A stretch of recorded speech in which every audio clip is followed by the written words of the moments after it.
Bonjour à toutes, bonjour à tous. Merci d'être présent à ce webinaire qui est consacré sur une thématique liée au développement durable à l'environnement. On a la chance d'accueillir Hervé Guilcher qui se présentera. On va aborder une thématique sans donner de leçons, qui est la crise socio-climatique, quel levier d'action. Et peut-être, il y aura deux parties, une partie de présentation animée par Hervé. Vous avez la possibilité au travers du chat ou du micro de poser des questions parce qu'on souhaite que le format soit dynamique et interactif. Et en tout état de cause, même s'il y a des questions pendant la présentation d'Hervé, on se garde au moins une grosse demi-heure pour continuer les échanges. À toi, Hervé. Ok. Bonsoir tout le monde. Merci d'être présent. Donc en deux mots, moi je suis né en 58, donc je vais bientôt être à la retraite. Mais je travaille encore. Je travaille chez HP. J'étais longtemps directeur du développement durable pour HP au niveau mondial. Et toutes les questions qui tournent autour du développement durable de l'environnement ne sont plus qu'un job. Ce sont des questions qui me passionnent. Voilà, aujourd'hui, je suis assez actif sur ces sujets-là.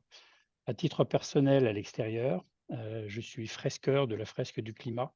Vous en avez peut-être entendu parler. Si ce n'est pas le cas, on en dira deux mots à la fin. Et je suis également très actif encore chez HP pour quelques mois, parce que je prends ma retraite à la fin de l'année, sur des sujets d'éducation au changement climatique pour pouvoir faire pivoter l'entreprise. Voilà, donc on en parlera un peu plus dans le cours de la présentation. Sinon, à titre personnel, je suis marié, j'ai des enfants, des petits-enfants, comme beaucoup d'entre vous, et ça me met tout cela en joie. Voilà. Donc, le sujet pour aujourd'hui, la crise socio-climatique. J'ai ajouté le socio parce que c'est important. La Terre, même si ça va, elle va continuer à tourner autour du Soleil. Mais le vivant qui y habite, dont les hommes, est une espèce de vivant, risque de souffrir pas mal. Et donc, on va parler de levier d'action, parce que même si le constat est un peu lourd, il y a quand même moyen de faire quelque chose.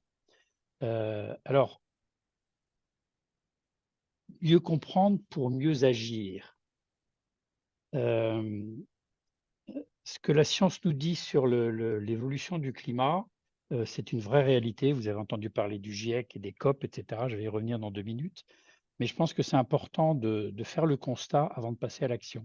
C'est important de comprendre les principaux ordres de grandeur et le timing de l'évolution de cette crise climatique.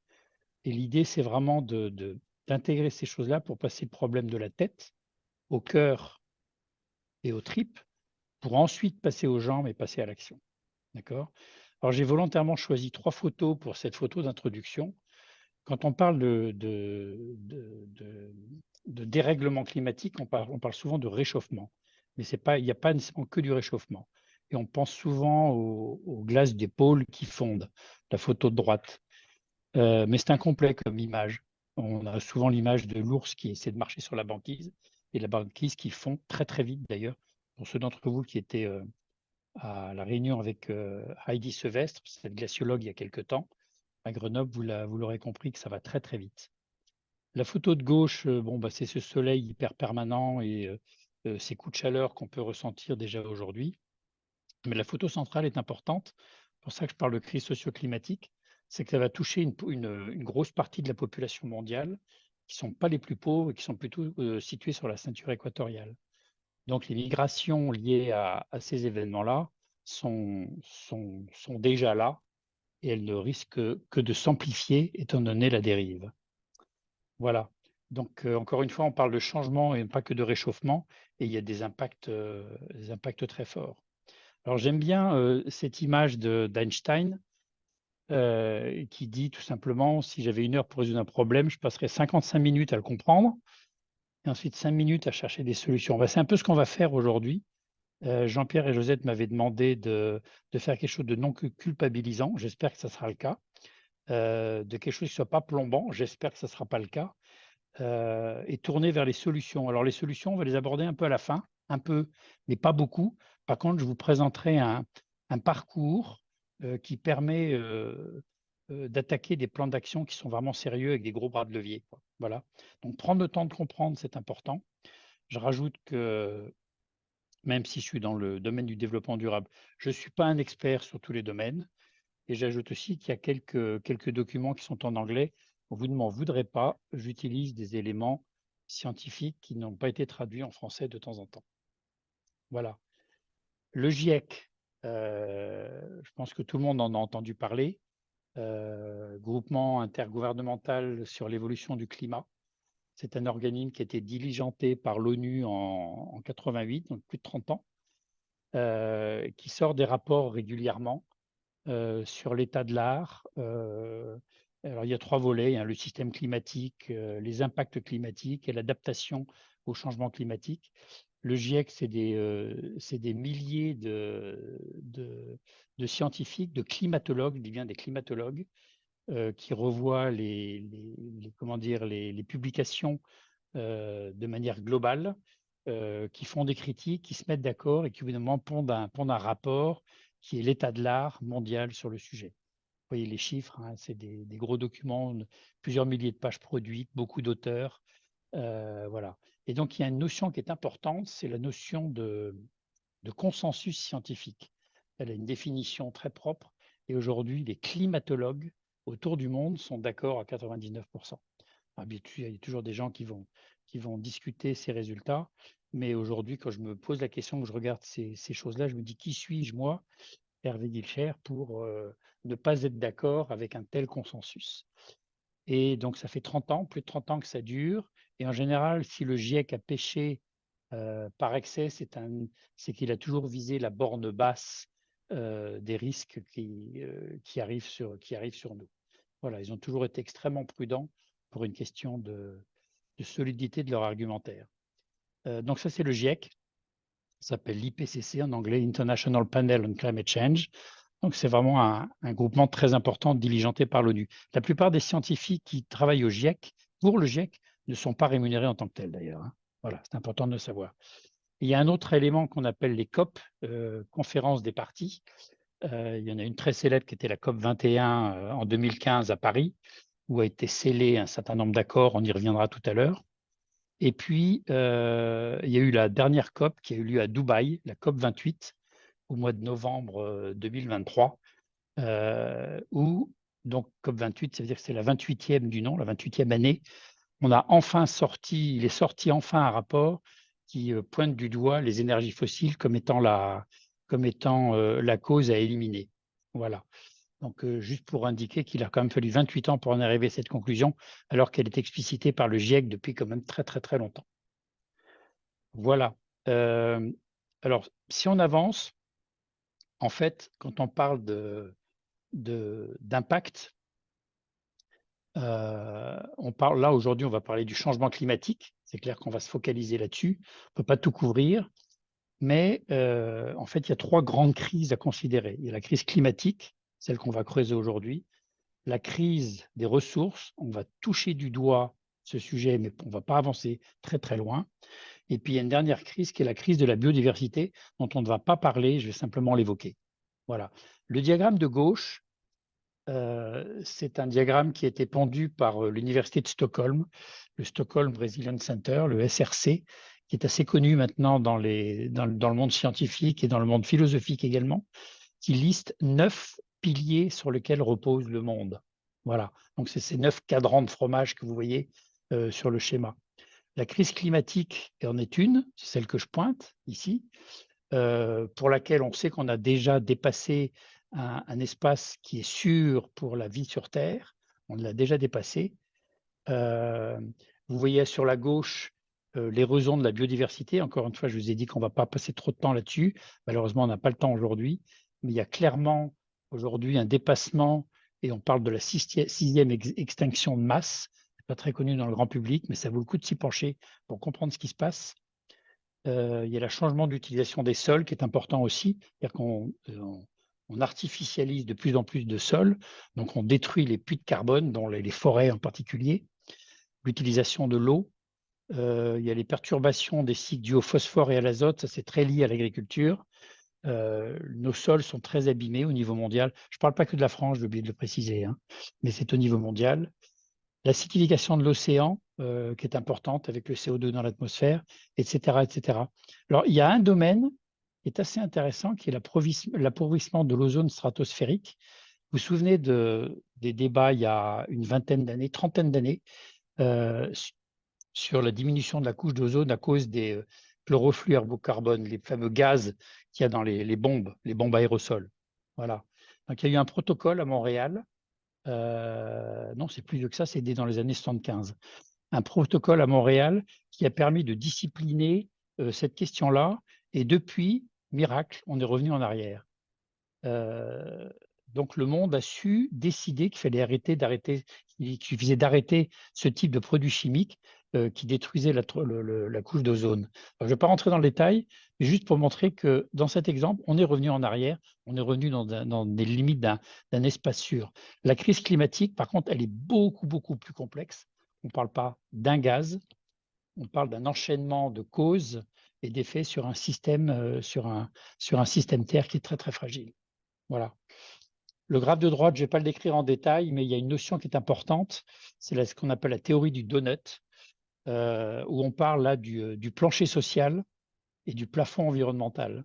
Donc l'idée, c'est de naviguer entre ce plancher social, ne pas descendre en dessous d'un plancher sous lequel les populations vivent mal, et ne pas déplacer le plafond environnemental parce qu'il dérègle tout le système climatique se met à s'emballer. Voilà. Donc, ce qu'il faut retenir pour faire court, il y a trois grandes crises aujourd'hui, climatique, les ressources et la biodiversité. On va parler surtout de climat aujourd'hui, mais il ne faut pas oublier les autres. Et ça m'amène à un commentaire, une question qu'on m'a posée l'autre jour, mais dans les solutions à proposer, mais c'est contre le capitalisme tout ça, puisqu'on va peut-être parler de décroissance. Alors ma réponse est non. Le capitalisme, c'est un modèle, on peut le faire marcher, il a très bien marché jusqu'à présent, mais le problème, c'est le capitalisme sans limite, et c'est ces limites planétaires qu'il faut bien comprendre et le remettre dans ce cadre-là. Voilà. Donc l'idéal, c'est d'être dans une salle avec des participants, c'est quand même beaucoup plus facile. Là, je pose la question, quelle est la part des énergies fossiles dans le mix énergétique mondial? Je ne parle pas de l'électricité, je parle du mix énergétique, donc toutes les énergies qu'on consomme. Je ne sais pas si vous avez une idée de ce chiffre. On n'est pas en interaction dans une salle, donc je ne peux pas vraiment vous poser la question. Mais la réponse, c'est que c'est plus de 80%. Et quand je parle des énergies fossiles, je parle de quoi? Je parle du charbon, du pétrole et du gaz. D'accord? Donc aujourd'hui, notre mode de vie dépend de l'énergie, parce que c'est l'énergie qui fait tourner les machines et c'est les machines qui font notre mode de vie, avec tous les objets qu'on peut avoir autour de nous. Voilà. Et donc aujourd'hui, le mix énergétique mondial est 80% carboné. Charbon, pétrole et gaz. Alors il y a un graphe qui est très intéressant, je vais vous le montrer maintenant. Donc l'échelle de gauche, c'est les puissances électriques. Bon, peu importe, ce sont des gros chiffres, bien sûr, à l'échelle mondiale. Mais ce qui est intéressant de voir, c'est que, je vous dis, donc plus de 80% sur le mix énergétique mondial sont des énergies carbonées. Et là, on regarde ce qui s'est passé dans le temps. Au début, avant l'ère industrielle, qui démarre en 1850, l'homme utilisait en termes d'énergie essentiellement la biomasse, le bois essentiellement. Hein, d'accord? Voilà, donc depuis ce départ la révolution industrielle en 1850, là on a découvert le charbon. Voilà, on a commencé du charbon. Depuis 1900 et des poussières, on a découvert le pétrole et ensuite on a commencé à utiliser le gaz. Le gaz vient en dernier parce qu'il est compliqué à transporter. Charbon, c'est du solide, c'est facile. Pétrole, c'est du liquide, c'est assez facile. Le gaz, c'est plus compliqué. On n'avait pas des machines pour le compresser, le liquéfier, etc., etc. Et donc, vous regardez, la dérive, elle démarre de quand? Elle démarre du début de l'ère industrielle, quand on a commencé à utiliser les énergies fossiles, charbon, pétrole et gaz. Et donc aujourd'hui, 2020, bon, le graphe date de quelques années, mais c'est toujours valable. Ce dont on se rend compte, c'est que toutes ces énergies n'ont pas remplacé les précédentes. Elles se sont mises au-dessus. Et plus récemment, on a démarré des énergies comme le nucléaire, qui lui est décarboné, hein, l'hydroélectricité, le vent, hein, les éoliennes, le soleil, et puis après, il y a d'autres trucs au-dessus qui sont extrêmement tout petits, on peut pratiquement les négliger. Voilà. Mais ce qui est intéressant, c'est de voir que toutes ces énergies s'empilent les unes sur les autres, mais ne remplacent pas les précédentes. OK? Et quand on parle de transition énergétique, quand on se regarde ce graphe de manière scientifique et honnête, on dit il n'y a pas de transition énergétique aujourd'hui. On continue d'empiler les choses au-dessus des autres. De penser, quand on voit ce graphe, qu'en quelques années, on va électrifier tous les besoins et cette électricité viendra de moyens de production décarbonés, je pense que c'est une lubie totale. Voilà, il faut regarder les données telles qu'elles sont. Alors, ça, c'est le mix énergétique. Si on parle du mix électrique, on va parler de la France. Le mix électrique français, qui représente grosso 20% du mix énergétique total, hein, le mix électrique. Et le mix électrique français, il est très décarboné. Pourquoi? Parce qu'il vient du nucléaire, de l'hydroélectricité, et on a un petit peu d'éoliennes et de panneaux solaires, mais moins qu'en Allemagne, par exemple. Donc, le mix électrique français est très décarboné.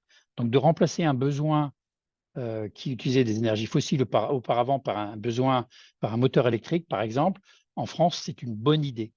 Quand on va dans un pays comme la Pologne, et je n'ai rien contre les Polonais, hein, pas du tout, simplement des faits scientifiques, l'électricité polonaise est produite aujourd'hui à 70% à partir de charbon. L'électricité américaine est produite aujourd'hui à 40% à partir du charbon.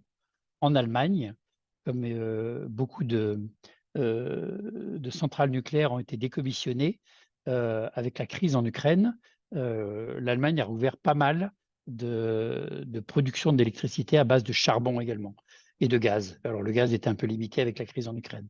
Voilà, donc le message, les énergies carbonées sont principales. Premier message. Deuxième message, on n'est pas en transition énergétique aujourd'hui. Loin s'en faut, les chiffres sont là pour le dire. Alors ce qui est intéressant, là on a parlé d'énergie, c'est de regarder ce qui se passe au niveau des émissions de gaz à effet de serre. Alors les gaz à effet de serre, c'est quoi? C'est ce qui est émis après avoir brûlé, consommé les énergies carbonées, charbon, pétrole et gaz. Voilà. Et donc c'est ce qu'on envoie dans l'atmosphère et qui fait cette espèce comment dire, de couette autour de la Terre qui retient la chaleur sous la couette. Alors là, on ne raisonne plus en kilowattheure ou térawattheure comme la précédente transparent. Et là, on parle en taux de CO2, en partie par million. C'est des tout petits chiffres. Voyez, donc, vous voyez les âges, c'est relativement stable depuis plus de 1000 ans, depuis plus que ça d'ailleurs, mais le graphe part de l'an 1000. Et au moment où on arrive à la révolution industrielle, on voit que ça commence à décoller de façon extrêmement sérieuse et de manière exponentielle. Et l'exponentielle, par définition, par principe, ça s'emballe. Moi, je suis né, grosso modo, en un petit peu moins de 300, 280, quelque part par là, voilà. 280 ppm, et aujourd'hui, je vis, on a un petit peu plus que 2000 en 2020, on est quasiment à 420 ppm par là. Donc, cette concentration de CO2 dans l'atmosphère vient de la combustion des énergies fossiles. Et vous voyez avec le graphe précédent que ça suit parfaitement la courbe de consommation des énergies fossiles. Donc voilà, le CO2 a un effet comment dire, de couette autour de la Terre et retient l'énergie sous la couette. Et donc, on a cette dérive climatique et ce réchauffement. Bon, maintenant, une question. L'effet de serre est-il bon ou mauvais? Alors, il est bon, l'effet de serre, mais trop d'effet de serre, c'est mauvais. Si on n'avait pas d'atmosphère autour de la Terre, qui retiendrait la chaleur qui vient du Soleil sous la couette, il ferait moins 18 en moyenne dans le monde. Moins 18, ce n'est pas vivable. D'accord? Et grâce à la couette, on a une température moyenne de 15 degrés. Je vais vous le montrer sur un graphe ensuite. Là. Okay, mais trop d'effet de serre, c'est ce qui se passe aujourd'hui. La couette devient de plus en plus épaisse. Excusez-moi, j'ai un appel entrant que je vais couper. Voilà. La couette devient trop épaisse et on retient beaucoup trop d'énergie sous la couette. Alors, aujourd'hui, je vous l'ai dit, on est en moyenne à 15 degrés grâce à l'effet de serre en moyenne sur la Terre. Quelle était la température moyenne de la planète lors de la dernière période glaciaire, il y a 20 000 ans? Donc, je dis en moyenne, aujourd'hui, on est à 15 degrés. Et bien, cette température était à 10 degrés il y a 20 000 ans. Voilà. Alors, ça correspond à quoi? Voilà une image qui nous explique ce que c'est. Donc voilà le monde d'aujourd'hui, l'Europe à 15 degrés de moyenne. On reconnaît la France, l'Italie, etc. On voit les pays du Sud où il y a des températures plus élevées que dans les pays du Nord. On est bien clair là-dessus. Voilà. Mais il y a 20 000 ans, à la dernière petite ère glaciaire, voilà la tête de l'Europe. Il y avait 3 km d'épaisseur de glace sur l'Angleterre. On pouvait aller à pied sur la glace. Même s'il n'y a pas eu de glace, l'océan était plus bas de 120 mètres. D'accord? Donc, on avait des amas de glace au pôle qui avaient compensé l'élévation des océans. Donc, on était 120 mètres plus bas et c'était un temps très, très sec et très, très froid. Donc, les populations vivaient beaucoup plus vers l'équateur. Et ça, c'est il y a 20 000 ans. D'accord? 10 degrés, 15 degrés. Vous voyez ce que 5 degrés de différence de température moyenne veut dire à l'espace du continent européen. OK? Et là, maintenant, on parle, quand on regarde l'avenir, c'est ce que nous disent les rapports du GIEC. Donc là, on s'est pris plus 1 degré en 20 000 ans, mais là, on risque de prendre plus 1 degré en quelques centaines d'années, hein, depuis le début de la révolution industrielle en 1850. Et là, je pose une question. Les scientifiques du GIEC ne se prononcent pas là-dessus, mais dire le système risque de s'emballer sérieusement si jamais on fait plus 5 degrés. D'accord? Alors, on va revenir un peu sur ces chiffres-là dans quelques minutes. Ouais. Prenez bien en tête le contraste. Il y a 20 000 ans, moins 5 degrés, voilà ce que c'était, avec plus 1 degré au-dessus de 15, si on a 20 degrés de moyenne sur la Terre, ce qui n'est pas impossible, ce qui n'est pas du tout impossible. Qu'est-ce que ça va devenir? Il faut se poser la question maintenant pour l'éviter en tout cas. Voilà, alors le graphe suivant donne les températures, l'évolution des températures moyennes depuis 2000 ans.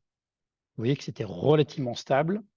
Et puis ce qu'on constate sur ce graphe, c'est que depuis 1850, le truc part en flèche et on arrive aujourd'hui déjà à plus de 1 degré de moyenne de réchauffement sur la planète.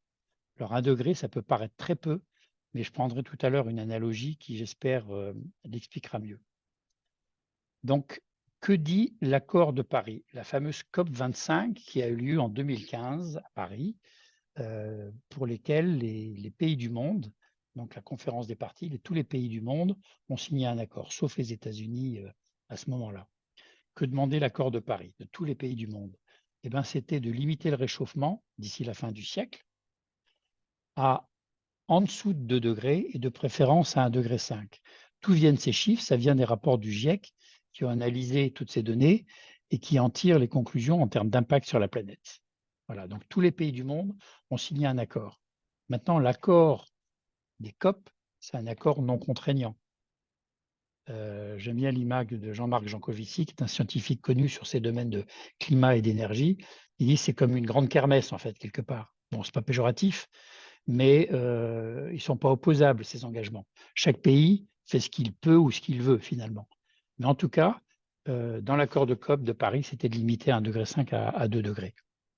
Alors, ce qui est intéressant de constater, voilà donc l'élévation de température possible sur la gauche, hein. Aujourd'hui, dans l'accord de Paris, on est entre 1,5 et 2 degrés. Voilà les objectifs de l'accord de Paris. On est en 2020, 2024. Aujourd'hui, en 2024, on est déjà à 1,2 degré de plus depuis 1850, depuis le début de la révolution industrielle. Donc ça fait très rapidement par rapport à l'historique que je vous montrais tout à l'heure.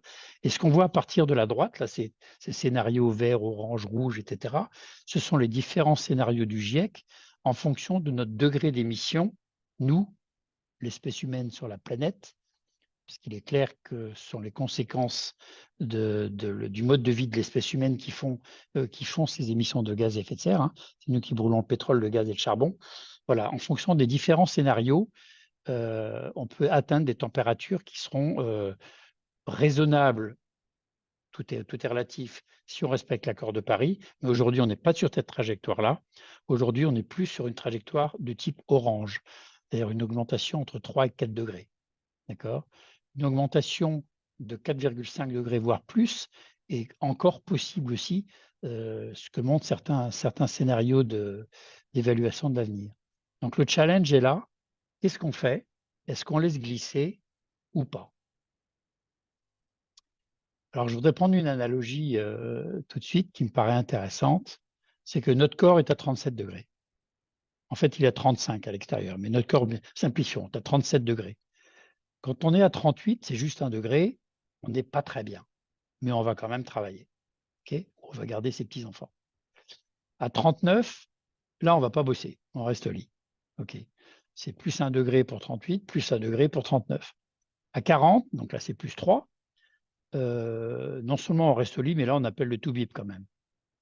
Et si on prend encore 1 degré, plus 5, à 40, à 42, à 41, là, je pense que c'est plus le médecin qu'on appelle, mais c'est beaucoup plus grave. D'accord? Et vous voyez, en fait, cette analogie de l'effet sur un système, il peut être dramatique quand ça s'emballe comme ça. Voilà, ça devient hors contrôle. L'équilibre est perdu. Ben, le système Terre, c'est un peu la même chose. Ce n'est pas comparable directement au corps humain, on est clair, mais c'est un peu la même chose. Ça risque de partir en vrille si on ne fait rien. Et ça, ce n'est pas sérieux vis-à-vis de nos petits-enfants. OK? Alors, une autre façon de regarder les choses, c'est pourquoi on en est arrivé là et qu'est-ce qu'on a comme budget pour l'avenir. Alors, ce qui est intéressant, c'est ce graphe. Alors, je vais vous l'expliquer. C'est ce qu'on appelle le budget restant. Aujourd'hui, bon, ce graphe est positionné en 2019, exactement ici. Hein. C'est 2019-2020. Historiquement, on a envoyé dans l'atmosphère 2500 milliards de tonnes de CO2. Les 2500 chiffres qu'on voit ici, gigatonnes, des milliards de tonnes de CO2. Voilà, depuis le début de l'ère industrielle, qui restent dans l'atmosphère. Pourquoi il reste dans l'atmosphère? Parce que c'est un gaz qui est très stable. Le CO2, il ne disparaît pas.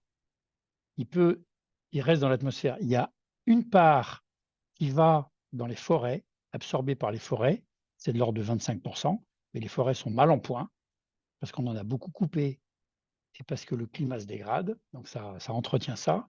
Ça va beaucoup dans l'océan également, 50%, mais l'océan s'acidifie, il a des limites, et le reste à peu près, alors c'est 25 et 25, autant pour moi, 25 pour l'océan, 25 pour les forêts, et il reste 50% dans l'atmosphère qui, lui, ne disparaît pas parce que c'est un gaz qui n'est pas toxique du tout, mais il est stable, et il reste stable longtemps, le temps qu'il soit absorbé par des puits de carbone comme les forêts ou l'océan.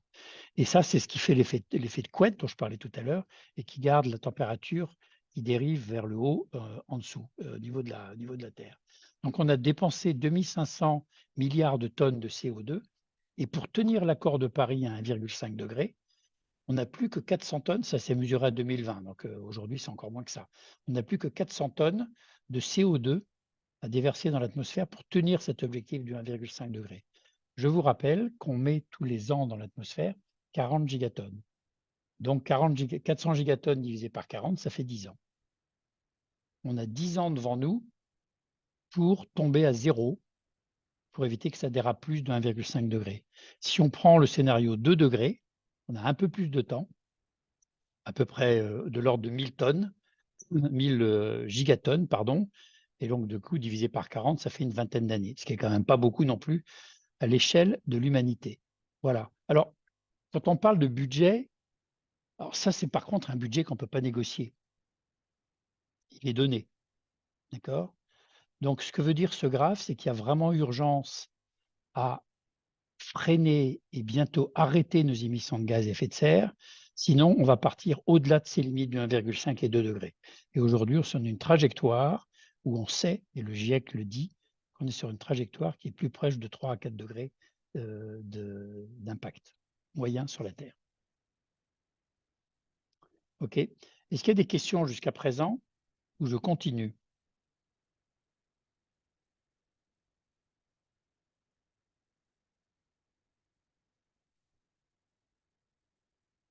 Bon, je Il n'y a continue. pas de questions sur le chat pour l'instant. D'accord. Bon, alors j'avance. Le graphe suivant, alors j'ai tout un tas de choses en haut. Je vais essayer de les faire partir. Je ne sais pas comment les faire partir. Bon. La mission, en fait, maintenant, c'est si on veut tenir les accords de Paris, c'est de baisser de 5% par an supplémentaire. 5% de plus tous les ans. OK, alors j'explique ce graphe. L'axe Y sur la gauche qu'on voit ici, c'est les émissions de gaz à effet de serre, donc les gigatonnes, les milliards de tonnes de CO2. Aujourd'hui, je vous le disais tout à l'heure, on émet à peu près 40 milliards de tonnes de CO2 additionnelles, parce que ce qu'on a fait avant, c'était déjà dans l'atmosphère et ça y reste. Donc là, on a une émission de l'ordre de 40 gigatonnes par an. Et aujourd'hui, on est dans ces environs 2000, proche de 2025. On arrive toujours à une courbe qui est en train de croître. Est-ce qu'elle va croître vers là ou est-ce qu'elle va vraiment décroître ou rester en plateau? On ne sait pas. Ça dépend des accords, ça dépend des décisions de l'humanité sur la Terre et des gouvernements. Mais tout le monde est responsable. Le petit creux qu'on voit là, vous savez ce que c'est? C'est le Covid. Le Covid nous a permis de faire moins 5% sur les émissions de gaz à effet de serre pendant ce qu'on appelle le lockdown, pendant l'arrêt complet de l'économie et des transports, etc. On a réussi à faire moins.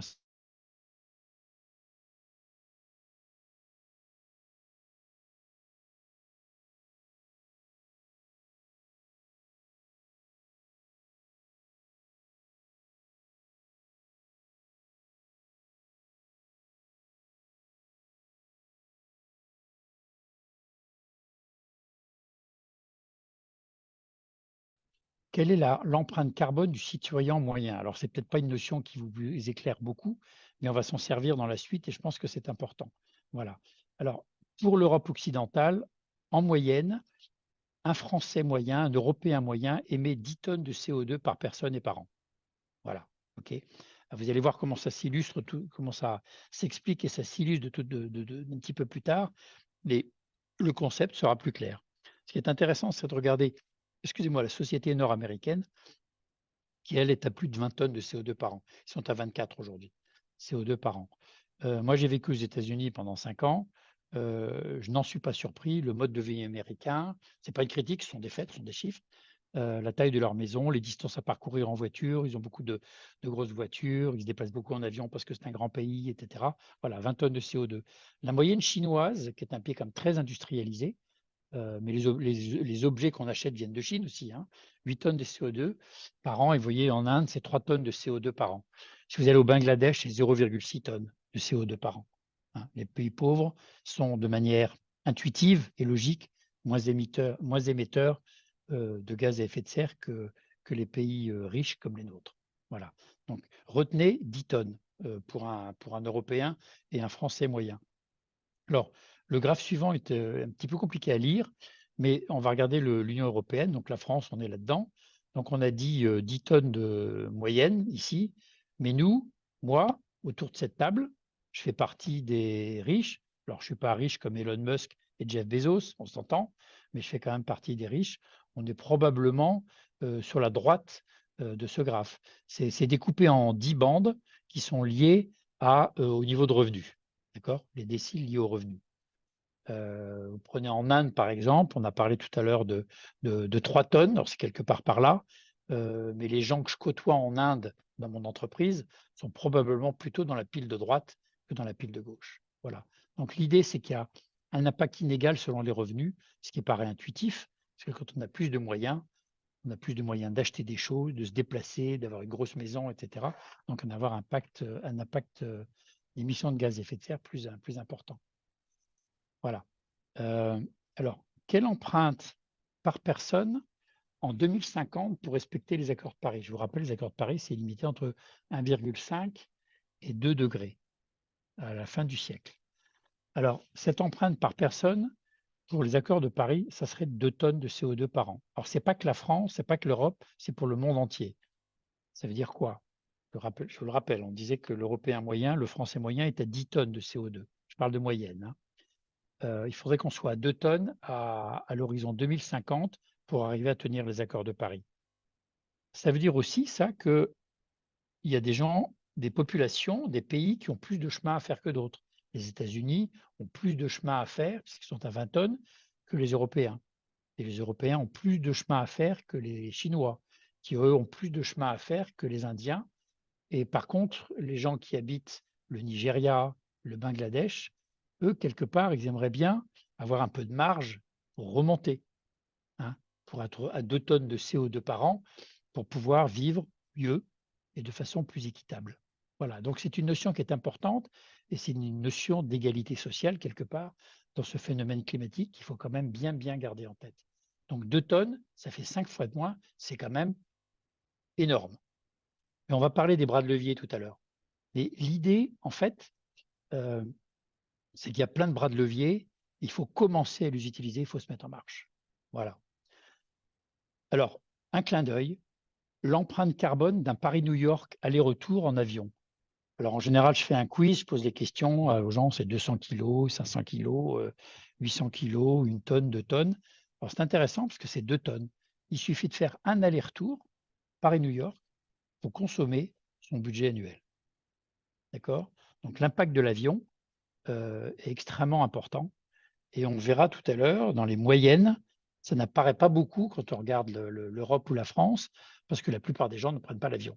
Mais en tout cas, un vol en avion, ça correspond au budget annuel qu'on devrait se donner, même s'il est difficile à atteindre, qu'on devrait se donner pour tenir les accords de Paris, qu'on sait aujourd'hui ne pas tenir. D'accord? J'espère que la notion est claire. Alors, avec tout ce développement autour de des émissions de gaz à effet de serre, je vous ai dit, 40 milliards de tonnes émises dans l'atmosphère en plus tous les ans, ça veut dire qu'aujourd'hui, il faut regarder l'avenir avec 2 idées en tête, de s'adapter à ce qui va se passer et puis également de mettre un pied sur le frein pour éviter que ça ne dérive encore plus loin. Et là, on parle d'adaptation ou d'atténuation. Alors l'adaptation, c'est quoi? C'est se préparer à vivre avec l'impact du changement climatique. Le changement climatique est là, on le voit tous les jours, un peu plus, d'année en année. Voilà, les prévisions du GIEC se réalisent. Encore, le GIEC avait toujours visé la borne inférieure. Mais il faut se préparer à vivre avec l'impact de ce changement climatique. Grosso modo, grosse maille, ce qu'on peut dire, c'est que pour les 20-25 ans qui sont devant nous, jusqu'à 2050, grosso modo, l'impact climatique, il est déjà gravé dans le marbre. D'accord? Ce qui va arriver pendant les 20-25 ans qui viennent, c'est déjà l'état de notre atmosphère qui va le faire avancer comme ça. Donc, il faut s'adapter à ça. Et ça, on ne peut pas revenir en arrière. Le mal est fait. D'accord? Mais il faut également penser à l'atténuation, c'est-à-dire réduire ces émissions de gaz à effet de serre, les GES et les gaz à effet de serre. On parle essentiellement de CO2, il y en a d'autres, mais on ne va pas rentrer dans le détail. Il y a le méthane avec les vaches, etc. Enfin, il y a tout un tas d'autres gaz à effet de serre, mais le CO2 quand même le principal. Réduire les émissions de gaz à effet de serre maintenant pour un effet positif dans 25 ans. D'accord? Alors, moi, j'ai fait l'exercice de m'incarner. J'ai la plus jeune de mes petites filles qui a 1 an. Je me suis mis dans le corps, elle s'appelle Esther. Et je me dis, mais dans 25 ans, Esther aura 26. Et donc, elle va voir quelque chose qui est assez dramatique quand même. Et 26 ans, 25 ans, c'est tout près en fait. Ma petite fille n'aura que 25 ans dans 25 ans. Voilà. Donc, réduire les gaz à effet de serre maintenant, c'est quelque chose d'indispensable pour protéger les générations futures et éviter une dérive encore plus dramatique de l'évolution du climat. Alors, il y a une façon de le dire. Il faut qu'on gère l'inévitable. Ça vient pour les 25 ans qui viennent. Ça, c'est l'adaptation.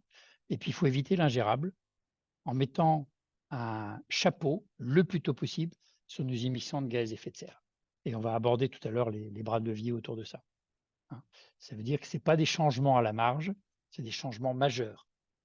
Et je fais partie de ceux qui pensent que ça peut être un changement qui est non seulement souhaitable, mais qui peut devenir désirable, qui peut devenir joyeux.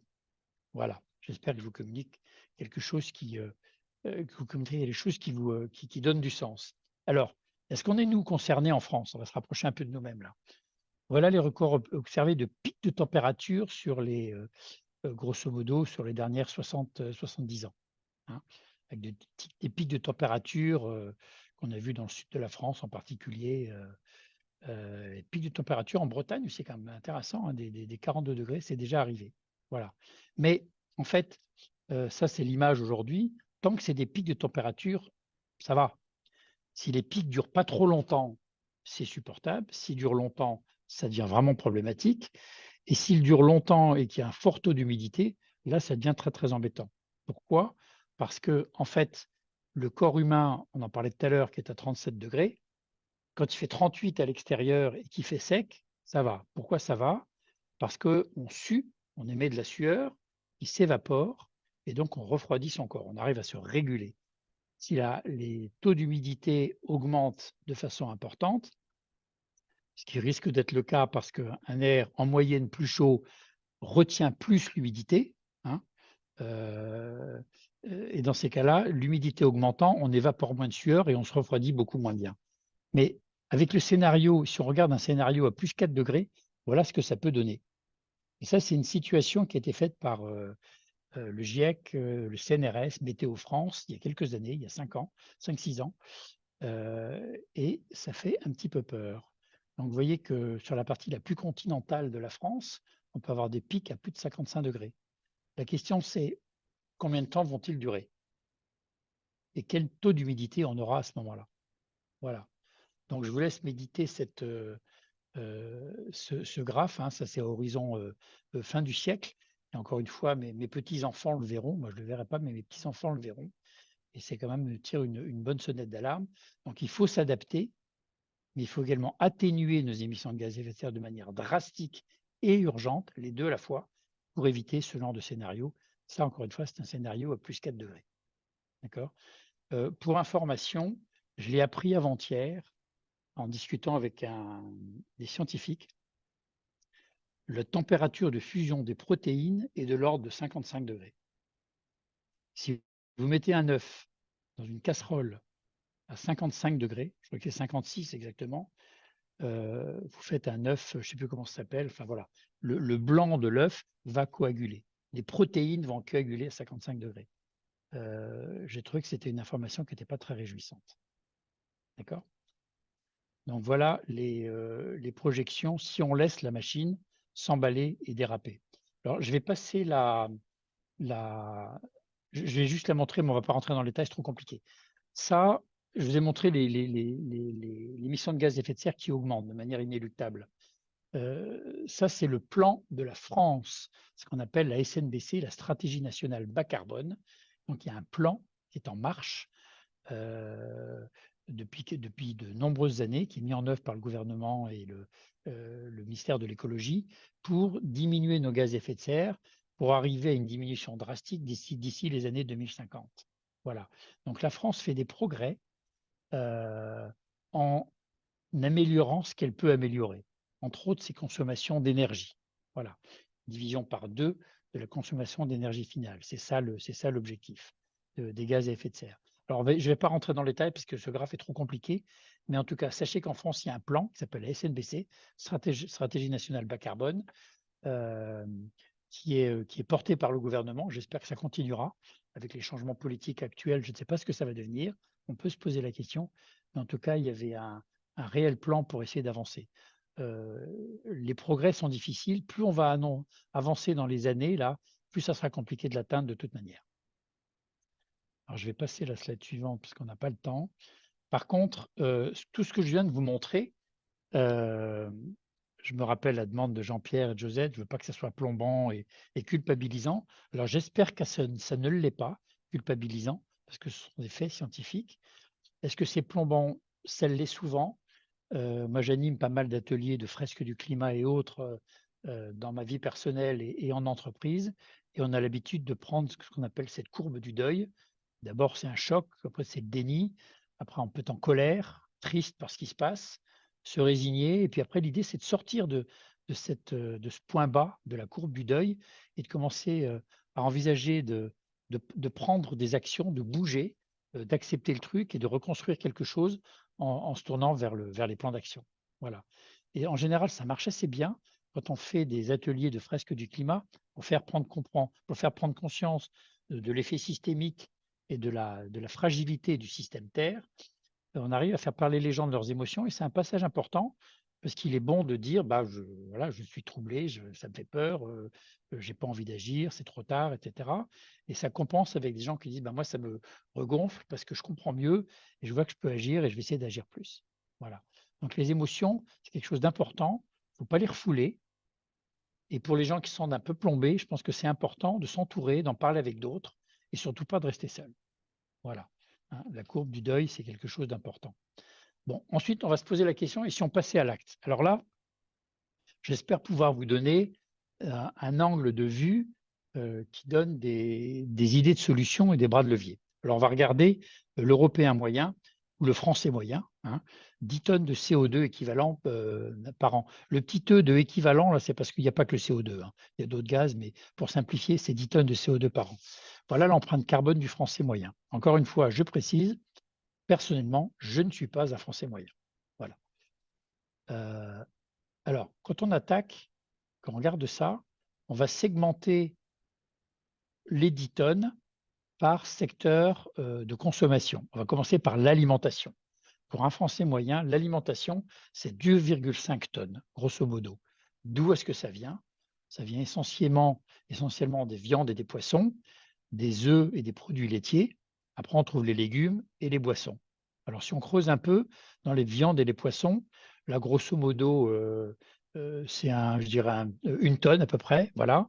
La majeure partie, 80%, c'est la viande et en particulier la viande rouge. Pourquoi? Parce que le bœuf émet par son système digestif, en rôtant en particulier, voilà, du CH4, du méthane, qui est un gaz à effet de serre qui est 25 fois plus puissant en termes de gaz à effet de serre que le CO2. Voilà. Il est également lié à ça le fait que beaucoup de ces animaux, ces bovins, sont nourris avec des produits, entre autres du soja qui peut très souvent venir d'Amérique du Sud. Si vous allez chez McDo, par exemple, je suis quasiment certain que ce n'est pas des bêtes qui ont été élevées localement. Voilà. Et le soja fabriqué en Amérique du Sud a été fait sur des forêts qui ont été décimées, dévastées pour cultiver ces végétaux, pour nourrir la filière animale. D'accord? Donc, c'est pour ça que la viande rouge en particulier, c'est un énorme bras de levier sur l'alimentation en termes d'impact d'émissions de gaz à effet de serre, la viande rouge en particulier. Le poisson dans de moindres mesures. Après, il y a toutes les volailles, etc. C'est comme beaucoup moins important que la viande rouge. Mais ce que ce graphe vous dit, c'est que ceux qui décident de devenir végétariens, voire même véganes, ils éliminent ces deux parties-là, puisqu'ils ne consomment pas d'œufs, de laitage, etc. Donc, c'est un énorme bras de levier sur un quart de l'empreinte moyenne française. Les légumes, c'est un peu irremplaçable. Il y a beaucoup de légumes qui apportent des protéines, hein. Et c'est intéressant, les boissons. Alors souvent, on me pose la question, est-ce que le vin est compris là-dedans? Oui, je suis désolé, le vin est là-dedans. Mais les boissons, les sodas, les oranginas, etc., c'est assez fort en impact CO2 dessus. Si vous buvez de l'eau, ça va quand même beaucoup mieux. Voilà. Donc, si vous êtes végétarien, vegan et que vous ne buvez pas de boisson ni de vin, etc., vous pouvez réduire déjà pas mal. Si en plus vous appuyez sur des circuits courts et des légumes de votre jardin, c'est encore mieux. Voilà pour l'alimentation, 2,5 tonnes de CO2, donc un quart du budget. Si on continue, le deuxième poste, c'est les transports. Encore 2,5 tonnes. Là, on en a fait la moitié du chemin. Alors, le gros élément dans les transports, hein, c'est la voiture. Et dans la voiture, c'est les transports au quotidien. Okay, les voitures sont essentiellement aujourd'hui, dans nos pays, en France en particulier, des voitures thermiques. Les voitures électriques sont encore rares. Et de penser qu'on va convertir, alors normalement, la loi européenne fait que d'ici 2035, on ne peut plus acheter de véhicules thermiques. Je ne sais pas si cette loi continuera de vivre après les élections, le résultat des élections européennes, mais en tout cas, aujourd'hui, le cheptel de voitures, ce sont essentiellement des voitures thermiques. Et encore, les trajets individuels sont la plus grande part. Une voiture électrique en France, c'est bien, parce que l'électricité est décarbonée. Une voiture électrique aux États-Unis, c'est comme une voiture diesel. C'est pareil. En Allemagne, pardon, c'est comme une voiture diesel. Une voiture électrique aux États-Unis, qui est la grosse partie de production d'électricité aux États-Unis est faite à partir de charbon, c'est un non-sens écologique. Et en Pologne, je n'ai rien contre mes amis polonais, parce que j'en ai des amis polonais. J'ai un neveu qui est marié à une Polonaise. En Pologne, 70% de l'électricité est faite à partir de charbon. Donc, ça n'a aucun sens de rouler en voiture électrique là-bas. L'avion, vous voyez, c'est tout petit. Enfin, c'est tout petit, tout est relatif, quand même important. Mais ça paraît petit parce que simplement 4% des Français volent. Donc ça, c'est la moyenne, c'est ramené à la moyenne. Mais ceux qui volent, effectivement, c'est un gros impact écologique. Je vous le rappelle, un aller-retour Paris-New York, un seul, c'est 2 tonnes. Le train et le bus, vous voyez, c'est tout petit. Le vélo, on ne le voit même pas, c'est dans l'épaisseur du trait, c'est pratiquement rien. Même les vélos à essence électrique, ça reste très léger, 25 kg. Et puis après, il y a toutes les livraisons locales, des paquets que vous commandez sur Amazon, sur la Redoute, etc., etc. Voilà. Donc les transports, 2,5 tonnes. Principale raison, c'est la voiture et les transports locaux. Les avions sont très importants, mais en moyenne, ça disparaît parce que finalement, il n'y a pas tant de Français que ça qui volent. Mais en moyenne, c'est quand même pas négligeable. Le poste suivant, c'est la consommation. Voilà.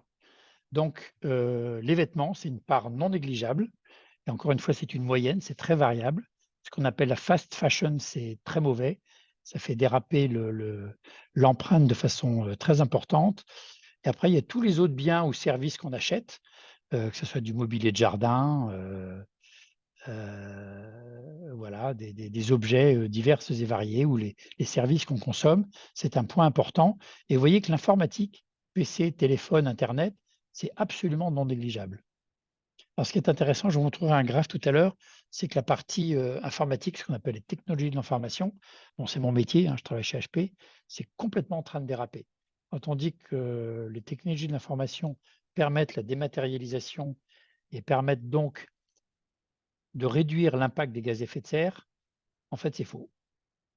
Voilà. Une image à retenir, quand vous regardez une photo imprimée, au bout de 2 minutes, c'est un meilleur bilan CO2 qu'une photo que vous regardez sur un écran. Voilà, hein, pour donner un ordre d'idée. Donc la consommation, tout ce qu'on consomme, produit par l'industrie, c'est également 2 tonnes. Alors, la partie suivante, c'est le logement. 2 tonnes en moyenne. Alors là, je suis mauvais, moi, parce que j'ai une grande vieille maison, 1880. On avait 4 enfants, donc on avait une grande maison, on n'est plus que 2 là-dedans. Et donc, du coup, mon empreinte carbone avec la maison, c'est pas terrible. Je vis avec cette contradiction. Et peut-être que j'arriverai à convaincre ma femme que demain on fasse mieux, mais pour l'instant, ce n'est pas encore le cas. Donc, dans la maison, c'est quoi? C'est essentiellement l'énergie, donc le chauffage, l'eau chaude, l'électricité pour s'éclairer, etc. C'est la plus grosse part, hein, les 2 tiers. Ensuite, la construction et la maintenance, ça c'est de l'ordre de l'amortissement de la maison. Je crois que le calcul, là, il est fait sur un amortissement d'un bien immobilier sur 50 ans. Voilà. Donc la construction d'une maison qui est riche en béton, en acier, etc., c'est quand même très très lourd. Et quand on le réduit, quand on l'amortit sur 50 ans, voilà la part que ça donne. La part que ça donne. Donc encore une fois, le truc le plus important, c'est l'énergie. Le plus gros bras de levier, il est là. Donc une maison bien isolée, c'est beaucoup mieux. Une pompe à chaleur plutôt qu'une chaudière au fioul, c'est beaucoup mieux. Encore une fois, une pompe à chaleur, c'est bien parce qu'en France, l'électricité est décarbonée, etc., etc. Voilà l'autre bras de levier. Donc, si vous faites le calcul, alors on est à 9 tonnes. Qu'est-ce qui manque? Pourquoi on parle de 10 tonnes? Quelque chose sur lequel on a moins de bras de levier, c'est ce qu'on appelle les services publics, et là, c'est à peu près 1 tonne. Alors, c'est quoi? C'est la santé, l'éducation, l'armée, la justice, la recherche, etc. C'est tout ça.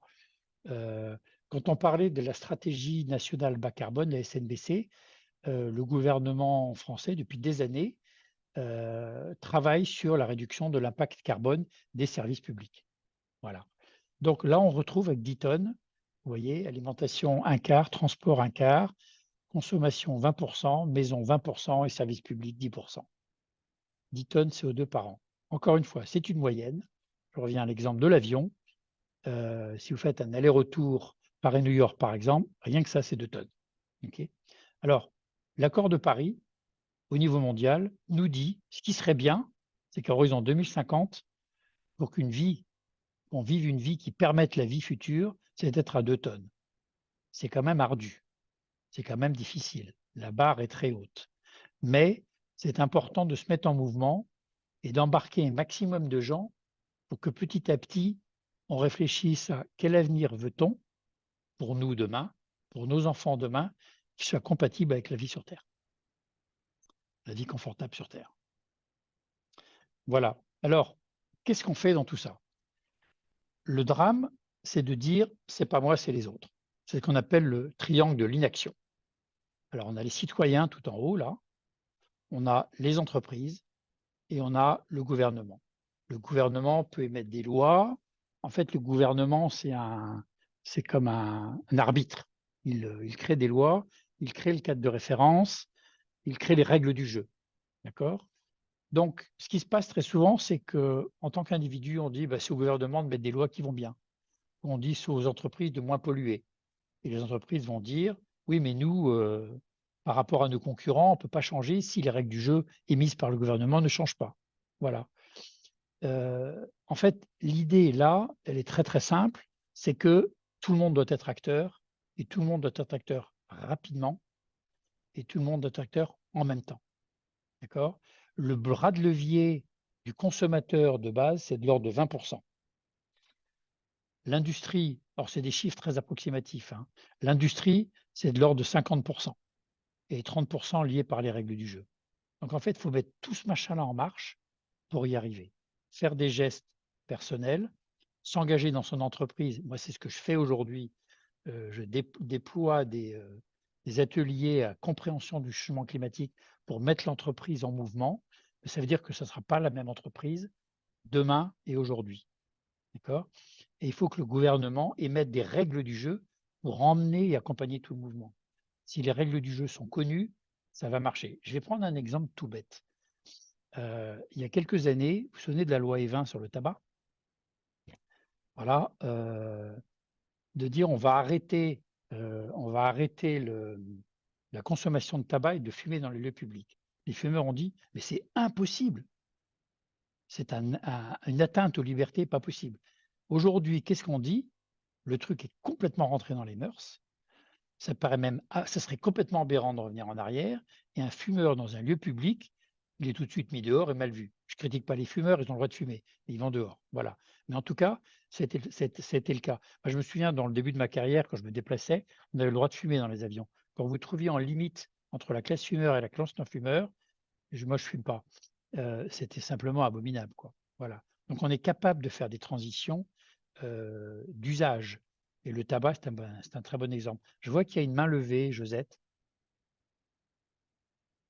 Ah, je t'entends Moi, pas. Oui. je voulais juste te poser une question pour revenir sur un slide précédent. Le service public, c'est compté dans l'empreinte carbone de la personne? Oui, oui, oui, oui, tout à fait.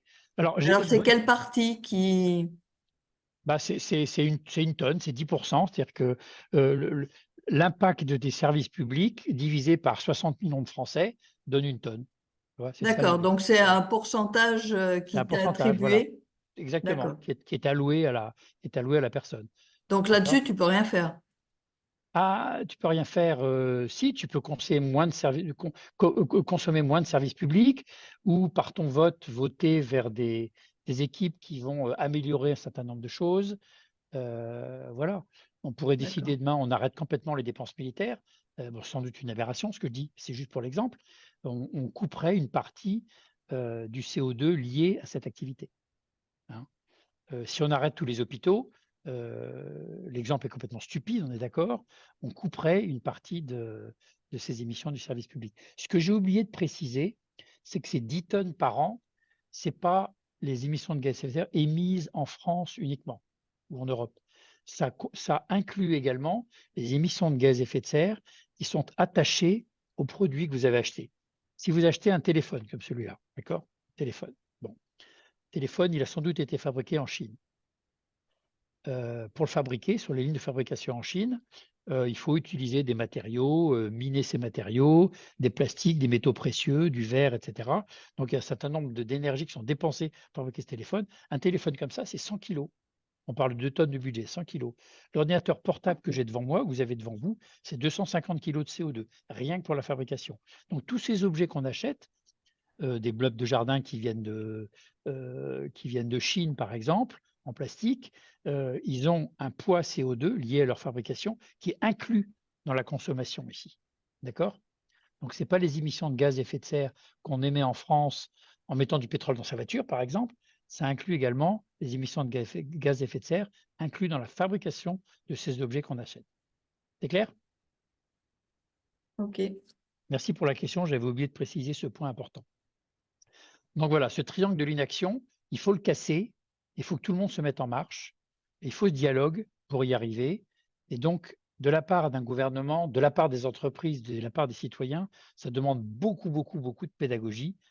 Et c'est ce que j'essaie de faire un petit peu avec vous ce soir, c'est d'amener ces éléments pour dire ce dialogue, il est souhaitable. Il faut inventer un futur qui soit moins émetteur, moins impactant pour la planète et qui préserve la vie de demain. Alors, est-ce que c'est des trucs à la marge, la différence entre les petits gestes et les grands gestes? Je reviens à mon graphe précédent. Un grand geste, c'est de ne plus prendre sa voiture. Moi, c'est ce que je fais. Mais pour moi, c'est facile parce que je suis convaincu depuis longtemps.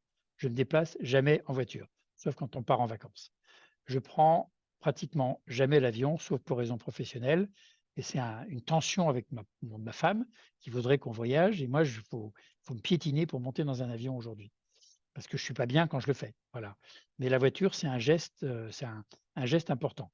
Trier ses déchets, c'est bien. Il ne faut pas arrêter de le faire, mais ce n'est pas un grand bras de levier. D'accord?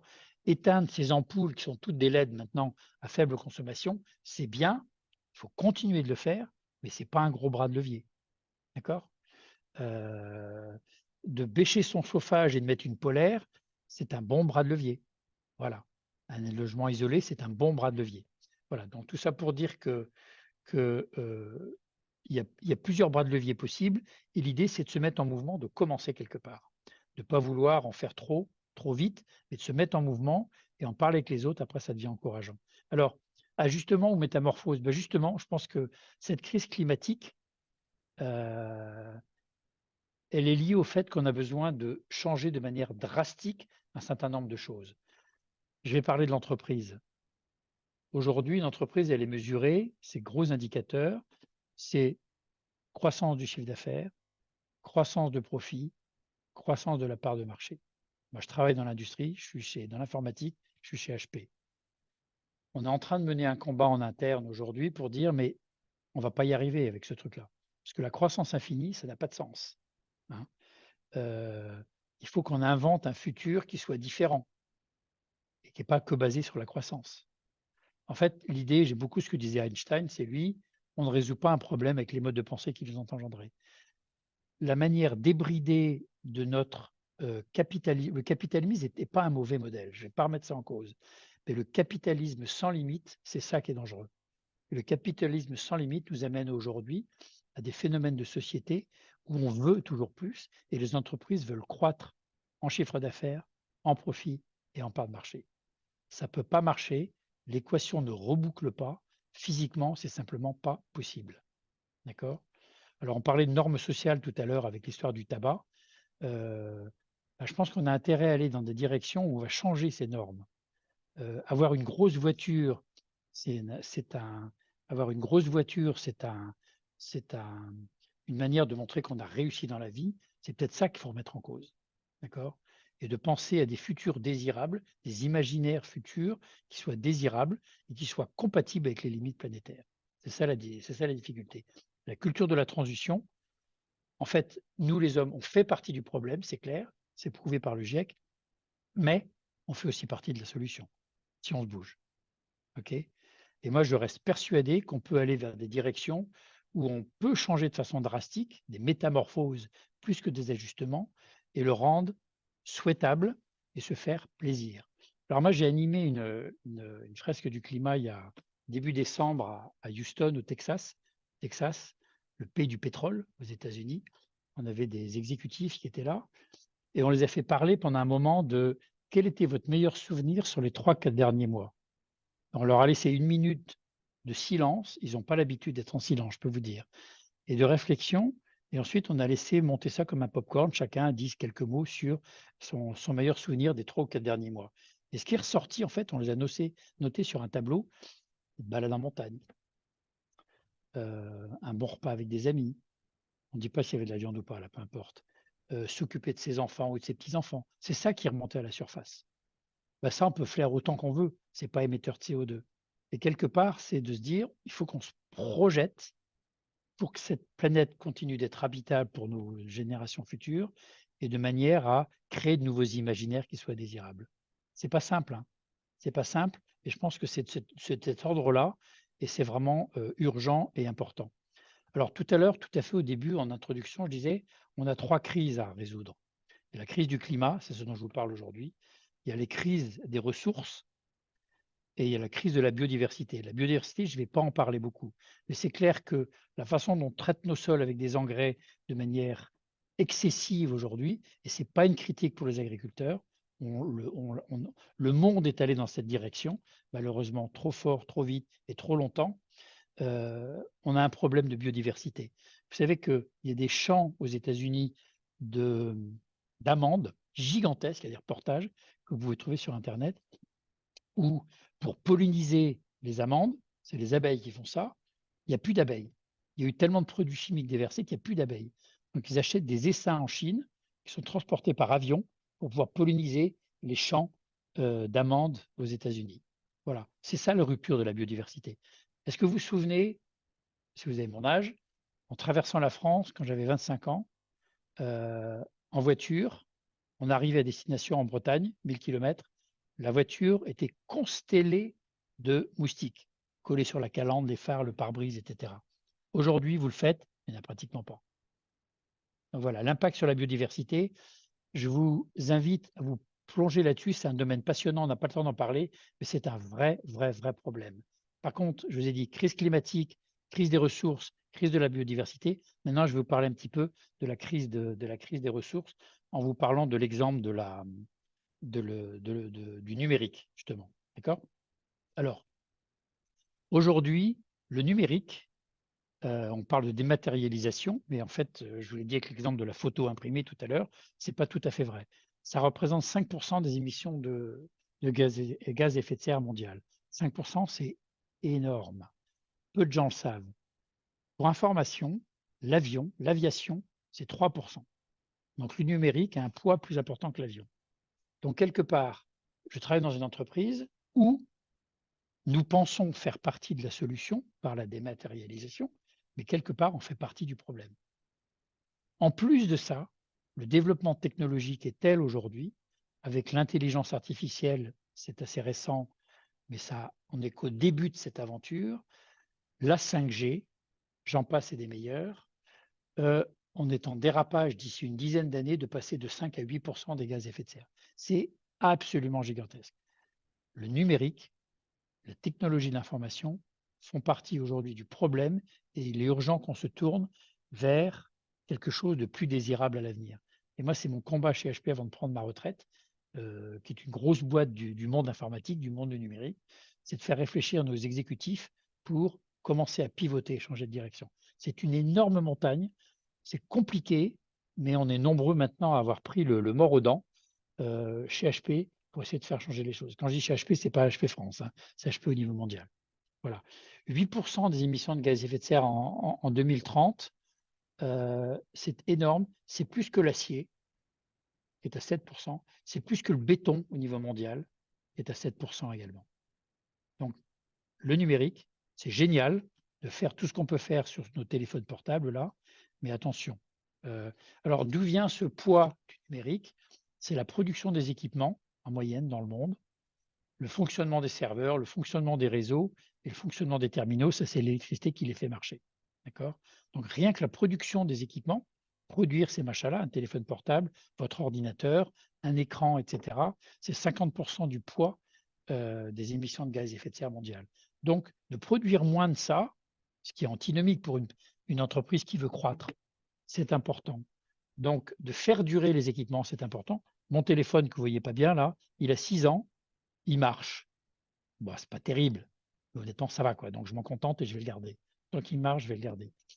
De faire durer ces équipements. Aujourd'hui, quand on a des contrats avec des clients, en général, les PC qu'on déploie chez eux, ils le gardent environ 4 ans. Maintenant, on leur demande de les garder 7 ans. Alors, certains comprennent dans ce cadre de réflexion, avec ce référentiel de réflexion, d'analyse, pardon, mais beaucoup font du pushback en disant non, moi je veux du matériel neuf, moi je suis directeur de ceci ou directeur de cela, j'ai une belle voiture, je veux un PC récent, puissant, beau, léger, très fin, etc. etc. Voilà, donc il faut réfléchir autrement à tout ça. Alors l'image que je vous montre, c'est pour le monde. Et en fait, quand on regarde la France, l'image est un peu différente. Pourquoi? Parce que l'électricité est très décarbonée en France. D'accord? Donc, du coup, le poids des équipements qui sont essentiellement fabriqués à l'étranger devient plus important pour la France. Et vous voyez que le fonctionnement des terminaux, c'est-à-dire l'électricité, c'est beaucoup plus bas qu'une moyenne mondiale. Hein, juste pour information, ce qui est lié à la décarbonation de notre mix électrique. Alors, qu'est-ce qu'on peut faire? Voilà quelques idées. Quand vous regardez une vidéo sur votre téléphone, passez en basse définition. À quoi ça sert de regarder un film en 5G, en haute définition? C'est inutile et on consomme beaucoup moins si on baisse. Les pièces jointes, les compresser avant de les envoyer. Les terminaux, les acheter d'occasion, au téléphone, les ordinateurs, les acheter d'occasion, les faire durer. Le trafic vidéo, le réduire, voire le débrancher. Le trafic vidéo, c'est de plus en plus important. Et voilà quelques pistes de lecture, mais l'IT, le numérique, c'est un émetteur très fort et qui demain, avec les débordements de la 5G, de l'intelligence artificielle, etc., et d'une profusion de consommation, nous emmène dans le mur et il faut qu'on change ça. C'est pas facile et on aura besoin de règles du jeu pour y arriver. D'où l'importance du politique dont je parlais tout à l'heure. Voilà. Alors, il y a un autre élément derrière ça. Dans la production des équipements, ici, on utilise tout un tas de matériaux. Et c'est de ça que je vais parler maintenant. Crise climatique, crise de la biodiversité, j'en ai touché 2 mots. Et là, on va regarder très rapidement la crise des ressources. En fait, la Terre, elle a des ressources limitées. Je ne sais pas si vous avez entendu parler du jour du dépassement. D'accord? En moyenne, par an, le monde utilise 2,3 fois les ressources qu'on devrait utiliser. 2,3 fois plus de ressources que celles qu'on devrait utiliser. Pour la France, le jour de dépassement, c'est le 5 mai. À partir du 5 mai, qu'est-ce que ça veut dire? On vit à crédit. On tire beaucoup trop sur des ressources qui ne sont pas illimitées. C'est pour ça que quand je parlais du capitalisme tout à l'heure, les règles du capitalisme, les règles de l'économie, les indicateurs de l'économie sont basés sur le fait que les ressources sont illimitées. Elles ne le sont pas physiquement et en plus c'est délétère d'un point de vue humain. Donc il est urgent de se rendre compte de ça et de changer quelque chose à cette trajectoire. Et j'aime bien le graphe que j'ai trouvé la semaine dernière là, sur Internet, Black Friday sur la planète. Fonds de la banquise, espèces animales en chute de 60%, c'est pas du bluff, c'est la réalité, c'est un vrai chiffre. On parle de la 6e extinction massive, les récifs coralliens qui souffrent énormément, voilà, la forêt amazonienne qui disparaît de plus en plus, tout ça pour planter du soja pour nourrir la chaîne animale, des bœufs en particulier, ou pour faire du biocarburant. Vous savez, le biocarburant qu'on met dans nos voitures, il ne faut pas oublier que tout ça, ça vient de l'agriculture, et quelque part, on détruit des forêts pour faire ça.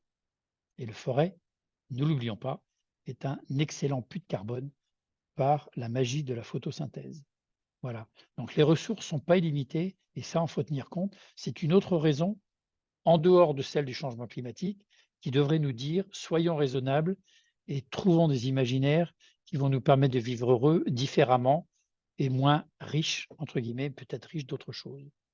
Alors, une autre façon de regarder ça, pour ceux qui se souviennent de leur cours de chimie, ce machin-là, ça s'appelle le tableau de Mendeleïev, c'est tous les éléments chimiques. Hein. Voilà, donc ici on retrouve l'hydrogène, qui n'existe pas à l'état de molécule sur la Terre, on le trouve uniquement essentiellement à l'état d'eau, H2O par exemple.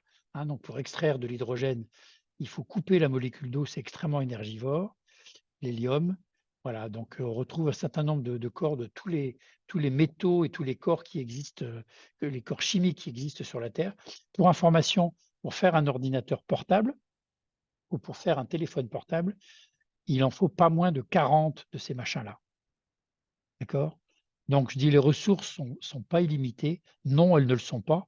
Et en particulier les métaux qui sont indispensables pour fabriquer des téléphones, des ordinateurs, mais qui vont devenir de plus en plus indispensables pour électrifier nos besoins, pour monter des champs d'éoliennes ou des champs de panneaux photovoltaïques. Il faut extraire un certain nombre de ces métaux, sinon ça ne marchera pas. Donc on a un problème de contingence, on a un problème d'arbitrage. Où est-ce qu'on va utiliser ces métaux qui sont en quantité limitée? et qu'est-ce qu'on va favoriser comme besoin. Est-ce qu'il faut qu'on favorise la fabrication de petites voitures électriques en autopartage, ou est-ce qu'il faut qu'on favorise des grosses SUV électriques qui font 3 tonnes? D'accord? La façon dont ça agit sur le climat et ça agit sur les ressources, c'est à prendre en compte dans nos analyses. Et donc, il faut que tout le monde s'y mette. Alors, je suis obligé d'aller vite sur ce thème-là. On pourrait y passer une demi-journée complète sur ce sujet-là. J'ai fini. On va passer maintenant aux recommandations en termes de ce que je propose comme parcours. Est-ce qu'il y a des questions à ce stade?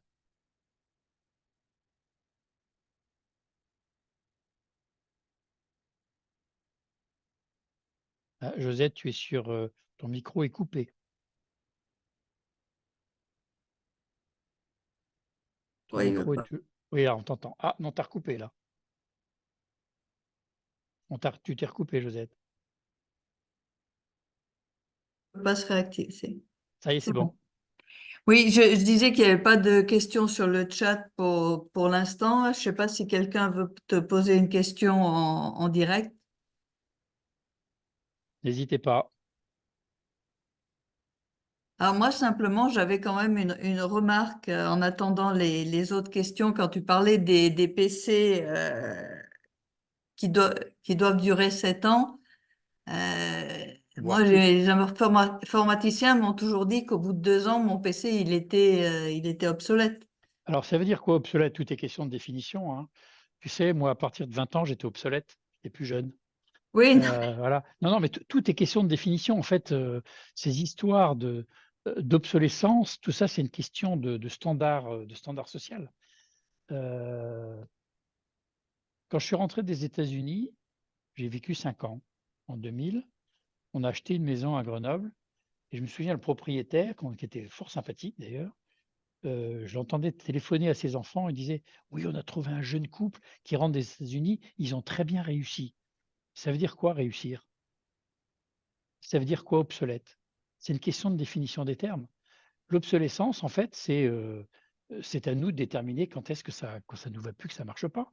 Mais en réduisant notre besoin de consommer, on peut prolonger la vie des produits. Ton ordinateur, au bout de 2 ans, il marche très bien. oui, non, mais Il marche je très, suis très bien. d'accord. Mais c'est vrai que ce que je voulais dire, c'est que tu as quand même des professionnels qui sont censés te conseiller, qui vont tout à fait dans l'autre sens. Alors après, ils veulent vendre, je comprends bien. Mais je pense qu'il y a du chemin à faire à ce niveau-là. Alors, on vient au triangle de l'inaction. C'est aux entreprises de prendre conscience que la croissance infinie, c'est n'importe quoi. Et je pèse mes mots. Physiquement, ce n'est pas possible. Le système ne reboucle pas. C'est simplement physiquement impossible. Et c'est immoral. Voilà. Je pense qu'un fabricant ou un vendeur, etc., qui ne prend pas ces notions en compte, mais c'est compliqué parce que le vendeur, il est mesuré sur son chiffre de vente. C'est très, très compliqué. Donc, il faut changer les indicateurs. Faut changer. Je vous donnerai quelques pistes de suivi tout à l'heure de personnes à écouter sur ces jeux-là qui sont très, très inspirantes. Alors là, on a une question sur la fibre. La fibre a accéléré les flux et donc la consommation numérique. Les politiques publiques ne vont-elles pas à l'encontre des intérêts communs? Alors, la fibre, c'est un moyen qui permet de passer beaucoup, beaucoup, beaucoup d'informations sur une fibre optique. Donc effectivement, c'est plus efficace. Mais ce qui est clair, c'est que le transfert de données, tous ces machins-là, ça pompe de l'énergie, d'accord? Et les centres données, ce qu'on appelle les data centers, je vais tâcher de revenir à mon transparent sur l'informatique, là, si j'arrive à revenir en arrière. Voilà. Le fonctionnement des serveurs va exploser parce qu'on a de plus en plus d'informations qui est téléchargée, etc., etc., hein. Quand on écoute de la musique sur Deezer ou Spotify, c'est pas neutre en carbone du tout, parce qu'on va chercher des données sur un serveur qui est à distance, et tout ça, ça transite par le réseau. En fait, la fibre, si elle est installée, elle fait plus de mal, mais tout ce qu'on transfère dessus, consomme de l'énergie, et comme l'énergie n'est pas complètement décarbonée, bah, il y a une limitation. C'est une bonne question. C'est les usages, en fait, hein, qui sont très importants. C'est la seule Alors, question pour l'instant. C'était une question d'Evelyne. d'accord. Alors, pour aller de l'avant, On a fait le constat sur le système climatique, la fragilité de notre système Terre. Vous avez vu sur l'angle climat, les chiffres sont là, les chiffres sont indéniables, même si certains le réfutent. Aujourd'hui, ce sont des natures indéniables. Euh, la partie anthropique, c'est-à-dire l'homme est responsable, est absolument prouvée aujourd'hui.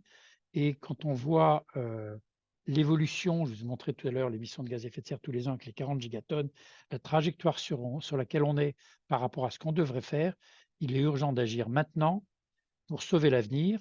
Et de toute façon, il sera aussi urgent de s'adapter pour les 20 ans qui sont déjà gravés dans le marbre. Donc, on a parlé du climat, on a parlé un peu de la biodiversité, on a parlé des ressources. Ce qui est clair, c'est que penser qu'on va vivre comme avant, avec le même niveau de vie et en satisfaisant les mêmes besoins qu'on s'est créés aujourd'hui, c'est simplement physiquement, mathématiquement impossible. Donc, il faut inventer autre chose. Comment on avance là-dessus?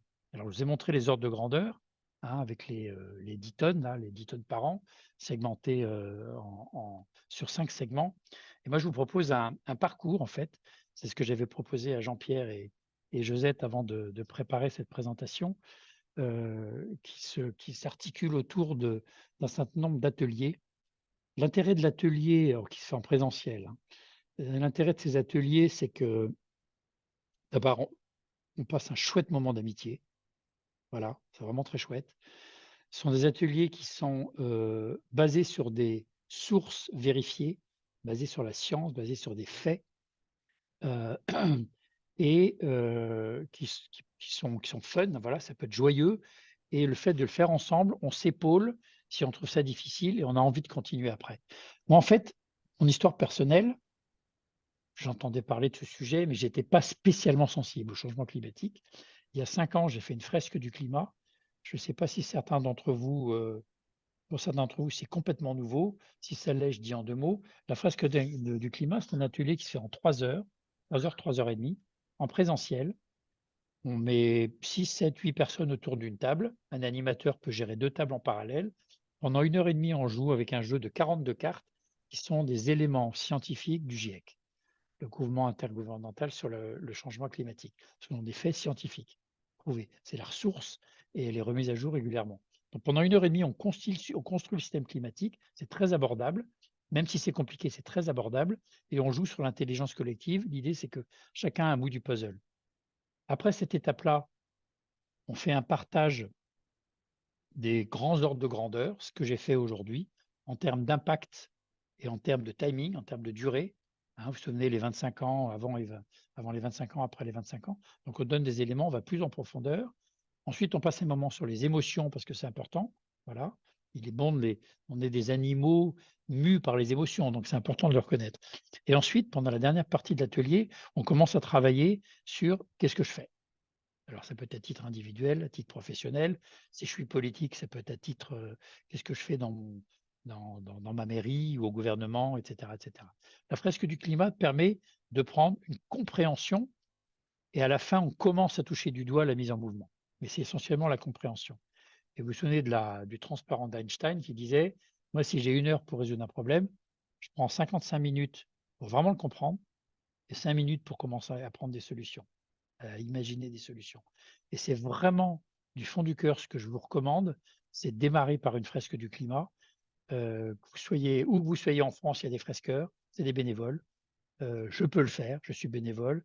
J'ai eu l'occasion de faire une fresque avec le conseil d'administration de l'Arche il y a quelques mois et Josette était là. C'est comme ça qu'on s'est rencontrés. C'est pour ça que je suis là aujourd'hui. Voilà, mais il y a plein de fresqueurs, il n'y a pas que moi, il y en a plein. Des volontaires très, très motivés j'allais dire porter la bonne nouvelle, d'amener des éléments qui permettent de mieux comprendre, et quand on comprend mieux, on agit mieux. Il y a un truc que je vous recommande aussi, et ça je pourrais le mettre dans un mail de suivi, c'est de faire votre calcul d'empreinte carbone. Sur le site de l'ADEME, qui est le site du ministère de l'Environnement français, qui est assez remarquablement bien fait, il y a quelque chose qui s'appelle Nos gestes climat, qui vous permet, en rentrant vos informations, ce que je consomme en tant que nourriture, comme bien, comme énergie dans ma maison, comment je me déplace, etc. Vous voyez les 10 tonnes qu'on faisait tout à l'heure, de rentrer vos données et ça vous calcule votre empreinte carbone. Alors, ce qui est intéressant, c'est ce qui est mesuré on peut agir dessus. Tant que ce n'est pas mesuré, on ne sait pas trop. Donc, conseil, passez une demi-heure sur le site de l'ADEME, faites nos gestes climat et vous allez faire votre empreinte carbone et vous direz « Ah, maintenant que j'ai mon empreinte carbone, par quoi je peux commencer ?» Et c'est extrêmement motivant et de le faire à plusieurs, c'est vraiment chouette. Si vous avez fait la fresque du climat, c'est encore mieux parce que vous avez compris la mécanique du système et tous les aspects systémiques de cet équilibre délicat du monde. Okay, je vous encourage aussi à faire la fresque de la biodiversité parce qu'on a à peine touché du doigt. Alors, est-ce que c'est plombant? Oui, mais c'est la réalité. Par contre, il y a des solutions. On peut agir. Il faut arrêter de faire n'importe quoi. Mais la fresque de la biodiversité, c'est très, très intéressant. Et ensuite, en termes d'atelier de mise en action, il y a l'atelier d'automne. Et l'idée, c'est qu'on se retrouve, encore une fois, face à face, avec un animateur qui nous fait jouer un jeu de simulation sur tous les aspects qu'on a vus tout à l'heure sur les 10 tonnes, là, pour essayer d'améliorer le jeu. Petit à petit, on s'améliore personnellement et on voit quel levier d'influence on a également sur le secteur public, hein, sur la tonne liée au secteur public. On peut avoir également des actions sur ce plan-là. Un très bel atelier aussi qui s'appelle Inventons de vie bas carbone. Je me suis formé la semaine dernière, donc maintenant je suis animateur, qui est absolument sans technologie. C'est des cartons, des papiers, etc. Enfin, c'est très engageant. C'est très, très, très bien fait. Pour information, Inventons de vie bas carbone a été choisi par le gouvernement français pour former les hauts fonctionnaires. Le gouvernement est là, franchement, chapeau. Ce qu'ils ont fait, c'est remarquable. C'est de mettre en place un programme pour 25 000 hauts fonctionnaires des différents ministères qui passent à travers ce parcours de formation. C'est 28 heures de formation obligatoire. Ça commence par une fresque du climat un petit peu accélérée et un atelier Inventons nos vies bas carbone. Ils comprennent les défis de la transition écologique, ils comprennent les défis sur les ressources dont je parlais tout à l'heure, ils comprennent également les défis sur l'aspect de la biodiversité. Ensuite, ils travaillent sur les leviers d'action. Ils ont des conférences en parallèle, une visite de terrain. Et ensuite, il y a tout un atelier qui est piloté par des facilitateurs, des animateurs pour le passage à l'action. Donc là, Josette, pour revenir à ta question tout à l'heure, c'est là-dessus que le gouvernement français va beaucoup travailler aussi pour améliorer le pavé d'une tonne par Français. Alors, ils vont beaucoup agir. Et pour émettre les règles du jeu qui vont s'imposer aux citoyens et aux entreprises pour aller dans la bonne direction. D'accord? Donc ça, c'est quelque chose de très, très intéressant.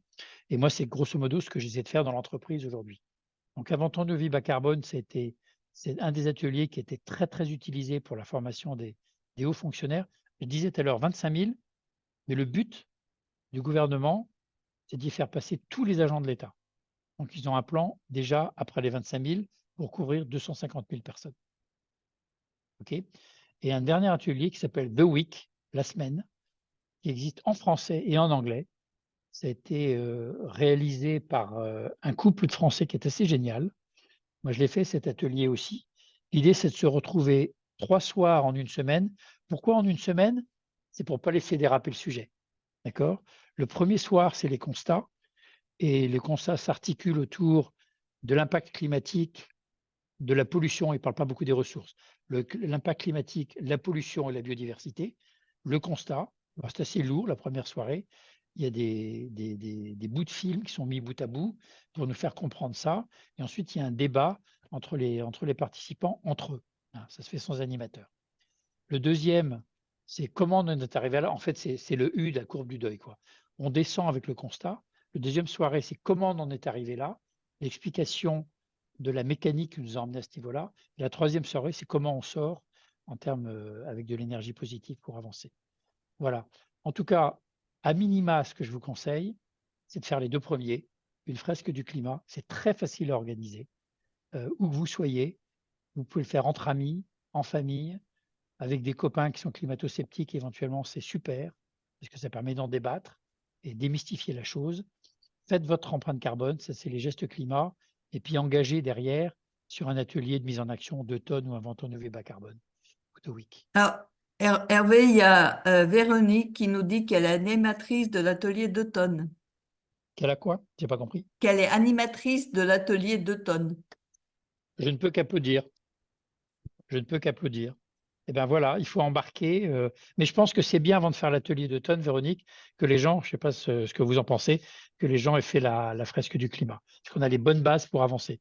Moi, j'ai fait un atelier d'automne, j'en ai fait 2 fois d'ailleurs. Je ne suis pas animateur, pas encore, avec des gens qui n'avaient pas fait la fresque et on avait un niveau de compréhension et d'avancement qui était relativement décalé. Donc, je pense la fresque du climat. La fresque du climat, c'est international maintenant. Il y a 65 000 animateurs. On en a 150 dans mon entreprise chez HP. On a fresqué 1,8 million de personnes aujourd'hui. Et dans mon entreprise, chez HP, au niveau mondial, on a fresqué déjà 4000 personnes. Et on va fresquer le top de la pyramide, le comité exécutif, j'espère, avant la fin de l'année, avant que je ne parte en retraite. Ouais, mais le 2 tonnes, c'est super. Faites-le. Je sais Voilà. pas, je crois que Véronique voulait répondre. Ouais, juste. Alors moi, pour ma part, alors j'avais fait une fresque du climat et c'est précisément parce que j'étais ressortie de là assez déprimée que derrière je suis enchaînée avec un atelier d'automne qui lui est vraiment pratico-pratique et donc les Bah, gens bien sûr. apprécient ça énormément. Et Ouais. juste moi, mon expérience, c'est que ça gêne pas si les gens n'ont pas fait la fresque du climat parce qu'il y a une introduction et bien sûr on part aussi euh, enfin, on voit avant de démarrer où en sont les gens et on s'adapte en fonction. Mais la première partie de l'atelier, c'est vraiment justement un petit rappel de ce que vous avez fait là de manière plus longue avant de commencer, de passer à l'action vraiment. Donc, moi, mon expérience, c'est que ça gêne pas si on n'a pas fait la fresque du climat précédemment. Ouais. Non, mais je comprends, effectivement, il marche cet atelier, hein. Il est fait pour. Je pense que le bras de levier est encore plus percutant quand on a pris le temps de comprendre les aspects systémiques et les bras de levier en profondeur. Mais ça marche aussi. Le The Week, ça peut marcher sans aussi, hein. Enfin, d'expérience qu'on est en train de le proposer en entreprise également, on demande aux gens, on leur pose rien du tout, hein, mais on demande aux gens si vous pouvez, faites la fresque du climat avant. Voilà. Alors, la fresque du climat, si elle est animée de façon plombante, on peut ressortir complètement démoralisé. Là, je suis complètement d'accord avec vous. Donc, c'est un point sur lequel il faut être très vigilant. Et c'est le rôle de l'animateur de faire le bon dosage du réel, des faits physiques, des faits scientifiques, et de dire, voilà, il y a des bras de levier. Moi, personnellement, quand j'anime la fresque du climat, je monte toujours les 10 tonnes d'inventants de bas carbone qu'on a vu tout à l'heure, avec l'alimentation, le transport, la maison, la consommation et les services publics. Alors, tu as Voilà, une question de Karen oui. qui demande comment transformer l'économie capitaliste mondiale pour qu'elle contribue à l'épanouissement de la vie et non plus à sa destruction. Ah, ça, c'est la question à 100 milliards de Hein. dollars. Il faut qu'on s'y mette tous. Est-ce que c'est utopique? En fait, ce qui se passe aujourd'hui, soit on va s'adapter de manière contrainte, parce que les faits vont être là et les règles vont finir par arriver. Ça serait quand même vachement mieux si au niveau mondial, il n'y a pas de gouvernance mondiale, c'est ça qui est dramatique. Il n'y a pas de gouvernance mondiale. Les COP, les Nations Unies, ce n'est pas une gouvernance. Mais il faut se mettre en marche. Et petit à petit, je pense que faire tâche d'huile dans nos réseaux, nos amis, même lointains, un pays peut faire tâche d'huile. Je rêverais que la France soit un de ces pays qui est quand même bien avancé sur ces questions-là, hein. Presque autant que les pays du Nord, comme la Suède, la Norvège, etc., deviennent un peu des modèles pour inviter les autres à aller dans cette direction-là. Il n'y a pas de gouvernance mondiale. Je pense que on revient au triangle de l'inaction. Les citoyens, les entreprises. Moi, je suis citoyen français. Je travaille dans une entreprise totalement internationale. Donc, on peut vraiment faire des choses. Et les gouvernements, on peut les faire changer. Personnellement, je pars en retraite bientôt. Je sais que je vais m'engager en politique. Si vous me posez des questions, je vous dirai pour qui. Qui est un parti qui est très, très porté sur ces questions-là. Ce n'est pas Europe Écologie Les Verts, je vous rassure. Ou je ne sais pas si je vous rassure d'ailleurs, mais c'est un tout nouveau parti. Mais voilà, je vais m'engager parce que c'est mon bras de levier de faire des ateliers avec le réseau qu'on peut se créer avec le groupe de Rotary. Ça fait partie des bras de levier aussi. Il faut qu'on pousse, il faut qu'on soit nombreux, de plus en plus nombreux, de se convaincre et ensuite de convaincre les autres. La montagne est énorme, hein, mais ça vaut quand même le coup, hein. Alors, toujours dans cet ordre-là, il y a une question d'Evelyne, enfin, c'est une question qui nous dit que pour elle, le particulier ne peut pas avancer tout seul. c'est les politiques et surtout les acteurs économiques et les lobbies qui peuvent agir, et elle demande comment les mettre en action. Alors, je suis d'accord et pas d'accord. Vous connaissez la théorie du colibri, hein, qui essaie d'éteindre un incendie avec une goutte d'eau. Tout compte. C'est ce que j'ai dans un transparent un petit peu plus loin d'ailleurs. Voilà, c'est ce transparent-là. Chaque action compte, chaque dixième de degré compte, chaque année compte, chaque décision compte. En fait, on revient au triangle de l'inaction. Grand public, citoyen, entreprise. Moi, je suis citoyen et en entreprise. Demain, je serai citoyen plus en entreprise, mais je veux rentrer dans la vie politique pour amener ces réflexions, ces décisions, ces règles du jeu. Je pense que tout le monde peut jouer. Mais à niveau personnel, je pense qu'on peut beaucoup. Quand on regarde les 10 tonnes de CO2 par an, avec un objectif à 2 tonnes, commençons déjà par nous-mêmes. Et les petits ruisseaux feront les grandes rivières. Alors, je ne sais pas si on a un désaccord ou pas, mais en tout cas, pour moi, il me paraît évident que tout le monde doit bouger. On ne peut pas attendre que l'autre bouge. Il faut bouger, il faut commencer par bouger soi-même et, en profiter pour en faire un exemple qui peut rendre heureux. Voilà. Moi, j'adore le steak tartare. Je m'autorise 2 fois par an, dont une fois le jour de l'anniversaire de ma femme, à manger un steak tartare. Le reste, je ne mange plus de viande rouge et je vais plutôt bien. Le vélo m'aide à aller bien aussi. Voilà, j'ai plus de voiture.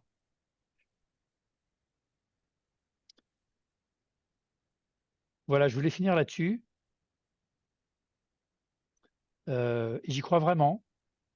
Je pense que c'est très vrai qu'on ait cette coïncidence. Et je pense qu'on peut en tirer du bonheur. Maintenant, ça peut être difficile au début, ça je le reconnais complètement. On n'est pas tous câblés pareil. On ne peut pas tous avancer à la même vitesse. Mais le fait de comprendre le problème, ça permet de rentrer en action. Et quand on comprend le problème, du coup, on comprend les leviers, les bras de levier, les leviers d'action. C'est plus facile d'avancer et de l'expliquer aux autres aussi. Et du coup, ça entraîne voilà, la camaraderie aussi. Je pense que c'est important. Il y a différentes sources, et j'en finis là, pour aller plus loin. Des gens que certains d'entre vous connaissent. Jean-Marc Jancovici, il est incontournable aujourd'hui au niveau mondial. C'est un ingénieur polytechnicien qui spécialise du climat, de l'énergie. C'est également un animal économique. Il est très fin dans ses analyses économiques. Et c'est un animal politique qui n'est pas en politique, mais c'est un animal politique. Il a créé un think tank, un groupe de réflexion qui s'appelle le Shift Project. Moi, je fais partie de l'association des shifters qui prône la transition énergétique de manière très planifiée. Il y a un bouquin qui est très intéressant à lire de lui, c'est le plan de transformation de l'économie française. C'est passionnant. C'est un peu technique, mais c'est passionnant. Il faut le lire par petits chapitres, par petits bouts. Hein. Voilà. C'est quelque part un plan d'action pour les gouvernements. Alors, c'est calé sur la France, mais ça peut être partagé. Donc, Jean-Marc Jancovici, il est très médiatisé. Il est consulté par le Sénat, par l'Assemblée nationale aussi, dans la haute commission pour le climat en France. Il en fait partie des experts. Il y a une personne qui est passionnante qui s'appelle Aurore Stéphan, qui est expert des mines et des métaux en particulier. Vous trouvez ses podcasts un peu partout. Moi, à la maison, c'est moi qui fais le repassage. Pourquoi je vous raconte ça? Parce que ce que j'adore avec le repassage, c'est que ça me permet d'écouter des podcasts. Et donc, j'aime bien repasser parce que j'écoute Aurore Stéphan, Jean-Marc Jancovici sur des podcasts. C'est sympa. Emma Azila, c'est une hydrologue qui parle de la géopolitique de l'eau. C'est passionnant. Heidi Sevestre, et pas Sylvestre, j'ai une erreur là, qui a été invitée par le Rotary il y a 1 mois à peu près, je crois. Elle est passionnante aussi, glaciologue. Le Shift Project, je viens d'en parler, Jean-Marc Jancovici. Pour les chrétiens, ou pas d'ailleurs, c'est pas gênant que ça soit chrétien ce machin-là. L'encyclique du pape, Laudato Si. Moi, je l'ai diffusé dans l'entreprise, je leur ai dit, lisez ce truc-là, c'est chrétien, mais c'est pas grave. Parce que c'est un cri de douleur du pape, ça a 9 ans déjà, hein, Laudato Si. Il a écrit Laudate Deum l'année dernière. Et si vous voulez aller vraiment vite sur ce sujet, vous pouvez lire la lettre du pape qui a été lue à la COP28 à Dubaï au mois de novembre. C'est 4 pages. Ouais, c'est émouvant de voir combien notre pape souffre de ces questions-là. Et c'est plein de ressources. Il parle d'écologie intégrale. Voilà, c'est des gens que je trouve assez incontournables. Il y en a deux autres aussi que j'aime bien nommer. C'est Sophie Robert-Velut. C'est la PDG des laboratoires Expansience, qui sont plus connus sous le nom des crèmes Mustela. Ça vous dit quelque chose, je pense, Mustela, la marque Mustela. C'est une personne remarquable. Elle était 15 ans chez L'Oréal. Maintenant, elle est DG d'Expansience. Elle a une façon d'expliquer les choses, de ce qu'elle fait dans l'entreprise, qui est totalement géniale. On l'a invitée à une table ronde à HP, elle est venue. C'était passionnant de travailler avec elle. Voilà, et elle explique comment l'entreprise peut pivoter, peut changer de manière assez dingue. Fabrice Bonifest, un monsieur que je connais bien aussi, qui est assez remarquable. C'est le patron du développement durable de Bouygues. Alors Bouygues, c'est Bouygues Construction, Bouygues Télécom, TF1. Il y a une entreprise dont j'oublie le nom qui fait des autoroutes, etc. Alors lui, il est également non seulement chez Bouygues, mais il est président du C3D. Le C3D, c'est pas la conférence, c'est le collège des directeurs du développement durable. CDDD, collège des directeurs du développement durable. Il écrit des bouquins comme l'entreprise contributive. Fabrice Bonifest est un type assez génial, convaincu dans les tripes et qui dérange beaucoup chez Bouygues. C'est son rôle. Et comme il le dit, je secoue le cocotier, j'ai encore 3 ans avant ma retraite, mais je continue à faire bouger les entreprises. Ce que j'essaie de faire à mon niveau chez HP. Ça, on commence à embrayer. Et après, il y a d'autres gens, alors certains qui sont très controversés, comme Aurélien Barraud de Grenoble. C'est un astrophysicien, donc il est agrégé de physique, il est spécialiste des trous noirs, il est agrégé de philosophie, mais s'exprime comme citoyen révolté. Alors, il est très provoquant, mais il pose des questions de sens que je trouve absolument incroyables. J'aime bien l'écouter, pas d'accord avec tout ce qu'il dit, bien sûr, hein, mais j'aime bien l'écouter.